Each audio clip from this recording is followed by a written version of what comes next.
Diputada, buen día. José Corbacho desde la mañana de CNN Salta. Hola José, Agustín, muy buenos días, ¿cómo están ustedes? Muy bien, gracias por atendernos, diputada. No, un placer. ¿Cómo tomó? ¿Ya sabía del proyecto que se estaba trabajando en el Ejecutivo? Mira, yo tomé conocimiento el día martes cuando veo los asuntos centrados de la Cámara de Diputados y ahí veo este proyecto de ley del Ejecutivo. Y la verdad que es un proyecto que no es menor y no solamente es una decisión formal a una ley nacional, sino que esto define lo que es una decisión política y establece a quiénes vamos a cuidar y a quiénes vamos a dejar afuera, ¿no? Por lo cual este proyecto deja sin cobertura del IPS a los jubilados salteños, y es en un solo artículo, ¿no? O sea, no tiene ni contemplaciones ni alternativas. Y a esto se le suma que el IPS solo va a cubrir aquellos medicamentos genéricos. Una política que en salud pública ya la hemos tenido y una política que a los fines no ha tenido muy buenos resultados. Pero yo acá en estos casos me pregunto qué va a pasar con aquellas terapias complejas, con los medicamentos oncológicos, con aquellos pacientes que tienen una epilepsia refractaria. Y si tengo que serte muy sincera, esta ley no es una mejora en la gestión de los recursos, sino que es un ajuste que se está haciendo donde claramente los más afectados van a ser aquella población que tenga o que haga su aporte a la obra social del IPS. No podemos brindar medicamentos genéricos o no podemos decir que son los afiliados jubilados que hoy gozan del IPS los que desfinancian la obra social, porque tenemos convenios de reciprocidad donde nosotros pagamos tratamientos por 7 millones de pesos y en algunos casos más con cobertura del 100% y donde las otras provincias nos pagan por cápita 15 pesos. Entonces, yo te digo la verdad, no sé quién lo ha asesorado el gobernador en este sentido. Creo que solamente a una persona fiebrada se le puede ocurrir que esta es una mejora en un sistema de salud, sino que claramente que están convirtiendo al IPS en un sistema de descarte, ¿no? Entonces, en ese sentido, revisemos los convenios que se han firmado, revisemos los convenios de reciprocidad. Hace más de una década que la provincia no los está cobrando, que no los recupera. En el año 22 la deuda de reciprocidad solamente era de 80 millones, solo en el año 2022, o sea, de ahí sumarle la inflación y todo lo que pasó en el país con la economía en los otros años. Los convenios que se han firmado con algunos hospitales de autogestión donde se autoriza el valor de la práctica del IPS más el 40%, con lo cual duplican su facturación. Los convenios que hay firmado con los anestesistas que están firmados hasta el 2026 cuando ni siquiera sabemos qué va a pasar mañana. Entonces, no nos comamos el verso de que la obra social está desfinanciada por un problema de inflación y del alto costo de los medicamentos. La obra social claramente que tiene fugas por otro lado, con la cantidad de empresas terciarizadas que hay y con la cantidad de convenios que se han firmado. Entonces, revisemos los convenios con las farmacias externas, revisemos el convenio con Pharmacity, revisemos otro tipo de cuestiones y después nos sentemos a hablar de medicamentos y nos sentemos a hablar de cada uno de los afiliados y que son jubilados y que hoy gozan de esta obra social. Porque por otro lado, esto creo que también es trasladarle una deuda al PAMI, que es una obra social que bastante desfinanciada está y bastante mal funciona, y de hecho, ¿qué va a pasar con aquellos afiliados que tienen preexistencia? ¿Quién los va a cubrir? ¿Quién los va a recibir?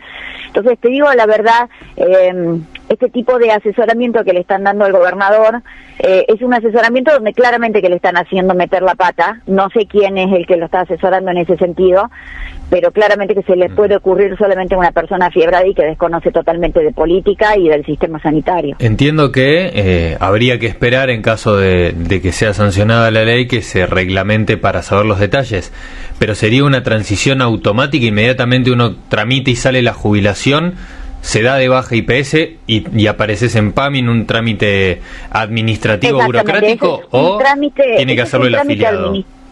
No, ese es un trámite administrativo que sale desde la oficina de ANSES, pura y exclusivamente una vez que la persona inicia su trámite jubilatorio y se lo notifica de su jubilación, automáticamente se le va a otorgar el PAMI.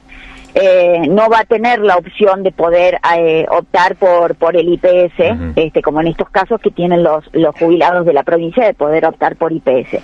Directamente van a salir al PAMI.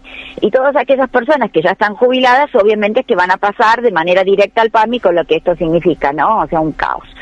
Con lo cual creo que no es un proyecto viable, al menos yo por lo menos no estoy de acuerdo con el mismo.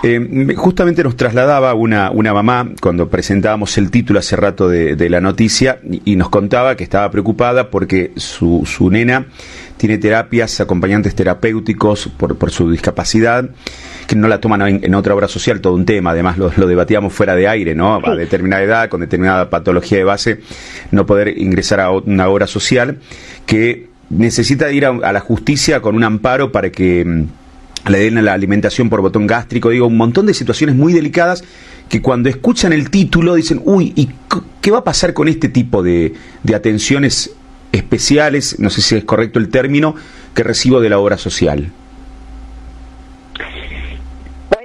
Claramente estamos con este proyecto de ley estamos ante esta situación que es muy compleja, porque es lo que vos decís, o sea, en este caso esta señora tiene un familiar con determinada patología.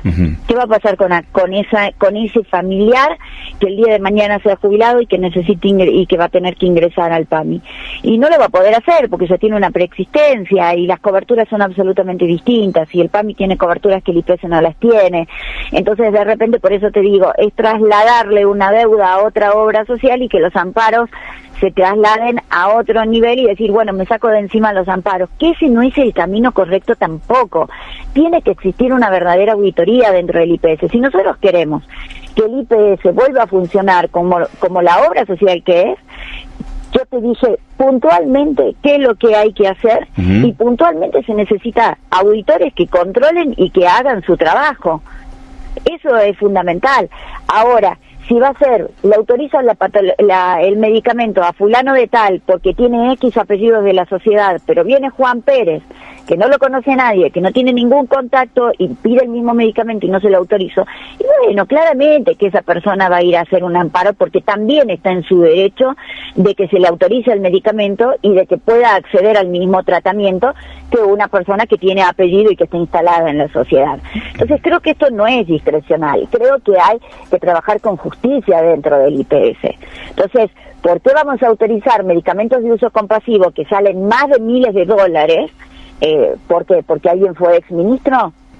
¿Porque alguien ha sido juez? ¿Porque alguien ha sido en algún momento presidente de la Cámara de Diputados? Y el resto no. Entonces nos pongamos de acuerdo, o es para todo o es para ninguno.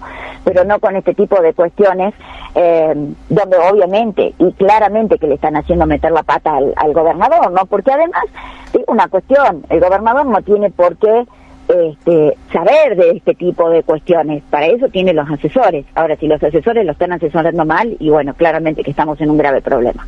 ¿El proyecto les ha llegado a ustedes, o los borradores que han aparecido, tienen firma? ¿O es solamente...? Sí, claramente viene... No, es un proyecto que fue ingresado por mesa de entrada, viene con la firma del gobernador y de la secretaria general de la gobernación. Pero digo, no, por ejemplo, no es que es un proyecto que viene sugerido de Ministerio de Salud, por ejemplo. No sé quién lo habrá sugerido a este proyecto, sinceramente. Obviamente es un proyecto que lo ha trabajado algún asesor y que le ha hecho firmar al gobernador y a la secretaria general de la gobernación. No sé quién habrá sido el asesor. No viene con la firma, digamos, del ministro de Salud o del interventor actual del IPS, sino que viene con la firma del gobernador. Generalmente los proyectos que vienen del Ejecutivo los firma el gobernador y la secretaria general de la gobernación. A propósito, ¿podrían invitar al interventor del IPS, al ministro Mangione, para hablar de estas cuestiones? Sí, claramente. De hecho, es un proyecto que va a tener que ser muy discutido y es un proyecto que va a tener que ser muy trabajado en el caso de que salga, y claramente que hay que invitar a las autoridades para que vengan y para que den las explicaciones necesarias. Bueno, veremos si es que tiene consenso dentro de la Cámara de Diputados, ¿no? Estaba charlando de manera informal, ¿no?, con algunos legisladores del bloque oficialista, que sabemos que es el número más importante en la Cámara, sí, y varios mostraron su objeción, o sea que va a ser complicado y va a ser una discusión interesante que se va a dar en la Cámara, inclusive dentro del propio oficialismo, digo. No, pero por supuesto, porque acá lo que estamos discutiendo es a quién se le va a cubrir y a quién se le va a dejar afuera, y eso creo que no es así. Después, obviamente, nos quejamos de los resultados electorales, pero bueno, aquí tenemos uno que genera mucha molestia. Yo te digo, ayer he recibido incontados llamados de teléfono y mensajes de WhatsApp, hasta de distintas asociaciones gremiales en contra de este proyecto.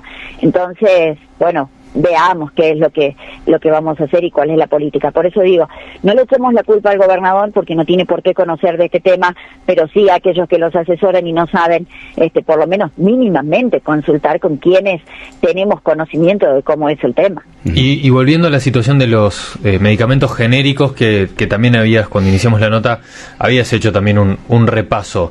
Sí, hay una ley nacional ya que establecía eso. Sí, exactamente, es una ley nacional y lo que establece este proyecto de ley es esa adhesión a la ley nacional. Nosotros hemos tenido esa política sanitaria a nivel nacional. Mira, si mal no lo recuerdo, creo que fue el primer ministerio que llevó adelante González García Ginés. Sí. Y no dio muchos resultados. O sea, es una política que a largo plazo no te da muchos resultados. ¿Por qué? Porque se ha demostrado que muchos medicamentos genéricos verdaderamente no tienen la eficacia que deben tener, y de hecho para eso existe un certificado que tienen que llenar los médicos pidiendo determinado medicamento con nombre comercial, ¿no? Entonces creo que esa no es la política. Por eso te digo, si nosotros vamos a hablar de desfinanciamiento del IPS, hablemos verdaderamente. Yo tengo en mis manos 5 carpetas del IPS con lo que te mencioné, convenios de reciprocidad, convenio con anestesistas, facturaciones de hospitales y distintas cuestiones. Entonces, hablemos verdaderamente de qué es lo que lo desfinanció al IPS, pero no vengamos a echar la culpa a que la inflación, a que el dólar, a que el aumento de los medicamentos oncológicos, que si bien es verdad que aumentó, pero no fue eso lo que llevó al desfinanciamiento de la obra social, sino que lo que llevó al desfinanciamiento de la obra social son todos estos tipos de cuestiones que no se revisaron nunca, que aquella persona que tuvo la responsabilidad, porque formaba parte de la COFPRA y era la presidenta de la obra social en ese momento, podía sentarse a discutir con las otras provincias y decir, che, me estás pagando 15 pesos por cápita, que es una nada, no lo hizo. Entonces, discutamos verdaderamente cuál fue el desfinanciamiento del IPS. No estas cuestiones que lo único que hacen es dejar afuera a la gente, es dejar afuera la política sanitaria y es generar mucha molestia en cada uno de los afiliados del IPS y también en cada uno de los empleados. ¿Y qué opinión cada uno de los empleados del IPS? Sí. ¿Qué opinión le merece, que esa misma persona que firmó estos acuerdos o que llevó a que el IPS esté en esta situación siga formando parte del equipo que está interviniendo ahora IPS y que siga formando parte del gobierno en otros puestos? La opinión que me merece que es una locura. La intervenida no puede ser parte, como fue en su momento, de la Coordinación Ejecutiva de Prestaciones, que es la que maneja los convenios, los contratos, las prestaciones, las autorizaciones de alto costo, todo pasa por esa coordinación prestacional. Y para frutilla del postre, ayer me llega la resolución y me entero de que ha sido nombrada subgerente de servicios propios, un cargo que no está dentro de la estructura del IPS. Con lo cual, obviamente, ¿de qué estamos hablando si estamos inventando cargos? Entonces, queremos recortar a los afiliados, pero inventamos un cargo con un sueldo de 3,5 millones, 4 de pesos dentro del IPS, un cargo que no está en las estructuras. Entonces, ¿de qué estamos hablando? Le pregunto a Laura Cartucha Médica. Cuando eras prestadora en el IPS, ¿ya ocurrían situaciones de estas características o esto se fue agudizando en los últimos tiempos? Nunca fui prestadora. No fuiste prestadora del IPS. No fui prestadora nunca del IPS. Sí fui auditora del IPS, por eso te digo, fui auditora y me fui del IPS siendo subgerente de prestaciones médicas, por eso te digo que lo conozco muy bien y que sé bien dónde están las fallas y las fugas que se producen, digamos, ¿no? Se entiende. Por eso te digo que no es de los afiliados. Y estas cuestiones críticas con el IPS sucedían, pero no sucedían como sucedió en este último año, que era cada 3 meses que teníamos cortes de servicio, que no se le pagaba a los prestadores y que había verdaderos cortes de servicio, y de hecho esta pelea que hubo con la sociedad de cirujanos. Bueno, esas cosas no sucedían en la época que yo era subgerente de prestaciones médicas. Ahora, aquí hay una cuestión que es muy clara. Se habló que la obra social tiene una deuda de 25.000 millones, que eso fue lo que nos dijeron, lo que nos dijo a nosotros el interventor, que mágicamente cuando él asumió esa deuda se paga. Entonces yo aquí me hago dos preguntas. ¿La plata estaba en el IPS y no se le pagaba a los prestadores? ¿O la plata le hemos pedido a otro lado? Porque si la plata se pidió a otro lado, la deuda de 25.000 millones sigue estando. Claro. Es una cuestión matemática y simple. O sea, se trasladó la deuda de un organismo a otro organismo, o bien, si teníamos la plata, ¿por qué no se pagó? Francisco Puló, sumado a eso, sí, Puló me dijo los otros días en la televisión que venían, se arregló, pero que otra vez empezaron con las demoras propias que tenía el IPS, más allá de la buena voluntad que tenían de acordar. O sea que alguien, seguramente hubo una ayuda financiera, y ahora vuelven a tener los inconvenientes del funcionamiento de la obra social. Bueno, por eso. El IPS se divide, mira, en dos partes, una parte prestacional y una parte operativa. Sí. La parte operativa es aquella la que está encargada de hacer todo lo que es el recupero de costos, de todo lo que son los convenios de reciprocidad, los pagos de las distintas provincias. Es la que se encarga de hacer todo ese tipo de cuestiones. Ahora, si se ha presentado un circuito a través del cual se debía hacer el recupero de costo y quien era la presidenta de la obra social ni siquiera se dignó a recibir ese circuito, por lo menos para analizarlo, es muy difícil poder hacer un recupero de costos. Por otro lado, la farmacia del IPS tiene una gran deuda con los laboratorios, y es por eso que en su momento se decidió sacar todos los medicamentos a las farmacias externas y hacer convenio con la Cámara de Farmacias. ¿Qué pasa? Hoy también tenemos deuda con la Cámara de Farmacias. Por eso también hace poco se firmó un convenio con Pharmacity que está fuera de la Cámara. ¿Por qué? Porque dijeron, bueno, si en algún momento la Cámara de Farmacias nos corta el servicio, nos va a quedar Pharmacity. O sea, no es decir, bueno, a ver, yo voy a hacer las gestiones para ver cómo pago a la Cámara de Farmacia. No importa, porque si me lo cortan, que ahí queda la deuda, yo tengo la otra que me salva. Esa no es la manera de trabajar. Porque yo también, obviamente, si no pago los impuestos que me llegan, no pago la luz, no pago el gas, no pago nada, y voy a estar fantástica, pero un mes, porque al otro mes me van a cortar absolutamente todo. Pero tampoco estoy generando la situación para yo poder pagar eso. O sea, te lo llevo a ese ejemplo de una casa de familia. Ahora, hay muchas cuestiones que, por ejemplo, en el mes de marzo hicieron la denuncia pública de una sobrefacturación de la clínica IMAC. Sí. Una sobrefacturación que está inflada en un 35%, porque algunos dicen que era de 80 millones, otros dicen que son 50, en el medio hay 30 millones. ¿Por qué no se hizo la denuncia penal? ¿Por qué no se hizo un corte de auditoría y se auditó 2 años para atrás, a ver desde cuándo? Porque una clínica que te sobrefactura el mes que asume el interventor, y no creo que sean tan tontos los del IMAC, como para decir, bueno, asumió una nueva autoridad en el IPS, voy a sobrefacturar, total, si pasa, pasa. Yo creo que es algo que lo venían haciendo hace mucho tiempo. Ahora la pregunta es, si lo descubriste, ¿por qué no hiciste la denuncia penal correspondiente? Porque ahí hubo acusaciones cruzadas, tanto del IMAC, que emitió un comunicado, y el propio IPS. Bueno, pero comunicados, digo, nada más. ¿Por qué no se han hecho las denuncias penales correspondientes? ¿Por qué no se hace un corte de auditoría para atrás en 2 años? Esto no viene sucediendo desde ahora. El resto de las clínicas, ¿qué pasa? ¿Solamente es una? ¿Y las otras? Recién te decía el tema del recupero de costos. El recupero que hacen las clínicas de los medicamentos de la farmacia del IPS hoy se hace solamente con la receta. Antes se hacía con historia clínica, con receta y con hoja de enfermería, para controlar que verdaderamente lo que se estaba pidiendo era lo que se había colocado.